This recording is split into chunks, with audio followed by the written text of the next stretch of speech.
Here's your video review for the bio midterm. This first question should say, what is biology? Bio means life, logy means the study of. So biology is the study of life.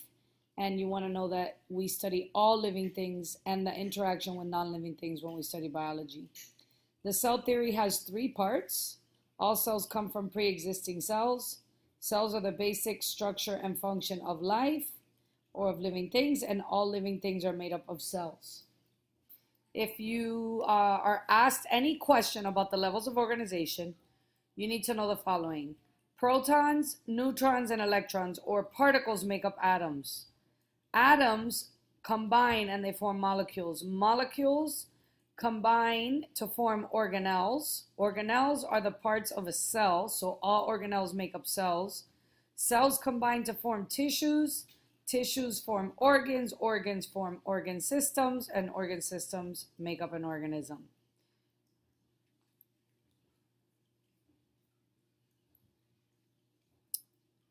If you're asked a question on the scientific method, you're going to need to know the order of the scientific method. So number 1, observe, 2, research, hypothesis, experiment, data, conclusion. So those are the 6 steps. You need to know that a hypothesis is an educated guess that must be written in the form of a statement, and it must be testable. Hypothesis is an educated guess that is written in the form of the statement and must be testable. An experiment has 2 parts. It should only have 1 testable variable, which is the factor that affects the outcome of the experiment, and you should have a control group which is eliminating the variable so that you can make sure that this variable affected the outcome. Again, here's the statement. A good hypothesis must be testable and must have only 1 variable in a good experiment for it to have a valid conclusion. This is how you write a lab report. We've done those, so I'm not going to go over that. You need to be able to define all parts of an atom. A proton is a positively charged particle. An electron is a negatively charged particle. A neutron has no charge. You want to know that protons and electrons are equal, and they also equal the atomic number. So protons equal atomic number, protons equal electrons. You want to know that atomic mass is protons plus neutrons, or if you want to know the number of neutrons, you could simply take atomic mass minus protons, and that equals neutrons. Okay. In the parts of an atom, you have protons, neutrons, and electrons, and you want to know that inside the nucleus are only protons and neutrons. I'm going to show you a diagram of the nucleus. All right, for the midterm, you could scratch out this and this.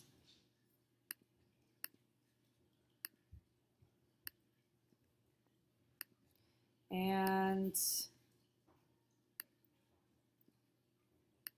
here, and here, and here. I'm sorry, not that, just this. So for each organic compound, for carbohydrates, you want to know their building block is sugar and what their function is, which is quick energy. For lipids, building blocks are fatty acids. Their function is long-term energy and warmth and insulation. The difference between these two is quick energy versus long-term energy. Proteins are the building blocks or amino acids, and you want to know that they're responsible for forming enzymes. They are responsible for muscle and physical features. So just add the word enzymes here. Water is an inorganic compound of life because it's necessary for life. So it's not organic because it doesn't have 2 carbons. Water is hydrogen, or H2O, which is 2 hydrogens and an oxygen. And on Earth, it exists as a solid, liquid, and gas. There are several bonds that can form when atoms combine. Ionic is when 2 atoms transfer electrons. Covalent is when 2 atoms share electrons. Polar covalent, they're sharing, but there's a pull on one end. And water is a perfect example of a polar covalent bond. When an atom loses or gains an electron, it forms ions. And here's a picture of water. Again, 2 hydrogens and 1 oxygen. Here's a picture of an atom. Zooming in for you. An atom is, again, made up of protons, neutrons, and electrons right here. The protons and the neutrons are inside the nucleus. Remember that protons are positive, neutrons have no charge, and electrons float around in these shells, and they're negatively charged. This is a picture of a pH scale, so it's measuring the power of hydrogen. Remember that it distributes the distribution of hydroxide ions and hydrogen ions, which fortunately you don't have to know on the test, but you do have to know that an acid is 0 through 6.99, water is 7, which is a neutral, and a base is anything between 7.99 and 14, or 7.01, I should say. These are the concentrations between solutes and solvents and the definition of those things. Let me zoom in a little bit. A solute is something that is being dissolved. So like sugar, salt, those are solutes. Solvent is what is we call the dissolver, or water is really the word that you always want to remember when you're talking about a solvent, because water is actually a universal solvent. It dissolves most substances. So if you add sugar to water, water is the solvent, sugar is the solute, because water will dissolve the sugar. Organic compounds, as I mentioned earlier, must contain at least 2 carbons to be organic. So all of our compounds, carbs, lipids, and proteins have at least 2 carbons in their chemical makeup. There's 2 types of cells, prokaryotic and eukaryotic. These are the 2 types of cells. All cells are either prokaryotic or eukaryotic. Prokaryotic has no nucleus, eukaryotic has a nucleus. Somehow I repeated this question, so just don't forget you need to know that. The cell theory. Here are parts of the cell. You need to be able to locate these parts. Cell membrane, ribosomes, cytoplasm, Golgi, smooth ER, rough ER, nucleus and nucleolus, and mitochondria. You also need to know specific functions of parts of the cell. These are the functions you need to know. You need to know that the nucleus controls all functions of the cell. It's the brain of the cell. Ribosomes are the little dots, and they're not labeled here, I believe, so let's label it. Oh yeah, here they are. The little dots, which make proteins. Cell membranes control what enters and exits the cell. We call it the border patrol. Golgi packages, stores, and modifies proteins and substances. Mitochondria, as we learned during the cellular respiration chapter, is the powerhouse of the cell. It makes energy and is responsible for making the most ATP in the process of cellular respiration. ER, which has rough and smooth ER, is the transporting system of the cell. It transports proteins and lipids throughout the cell. The cell wall, which is found only in plant cells, is the support or controls structure, and it's kind of like the wall for the cell. Cytoplasm is the jelly-like substances that's all over the cell. Let's go over here and make sure that's labeled as well, yes.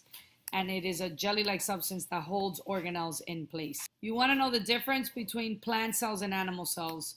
This is a visual of a plant cell. An animal cell. It's circular. A plant cell would be square. They're almost the same, but the biggest difference here is plant cells have a cell wall. Animal cells do not. Plant cells have chloroplasts, which are responsible for the process of photosynthesis. Animal cells do not. They do not photosynthesize because animals are consumers and plants are producers. Let's write that down here. Animals equal consumers / heterotrophs, and plants equal producers / autotrophs. And you also want to know that plants have a large central vacuole and animal cells just have a small vacuole. There are different types of movements that occur inside a cell when molecules are moving throughout the cell membrane. So right here is your cell membrane. Remember, it's the border patrol of the cell, and it controls what enters and exits. Molecules tend to move all the time, but they generally move from an area of high concentration to low, or in other words, an area where there's more molecules to where there's less. And there's 3 types of vocabulary words that describe passive transport. You also want to know that passive transport, since it's the natural movement of molecules, it requires no energy. So passive transport requires no energy. When molecules move from high to low, this is called diffusion. When molecules of water move from high to low, this is called osmosis. When molecules move from an area of high to low or more to less through proteins, this is called facilitated diffusion. Active transport can occur when molecules move from where there's less to where there's more. This is not a natural flow, so energy is required, or ATP is required to make this movement happen. And these are the types of active transport, which we also do not need to know for the final.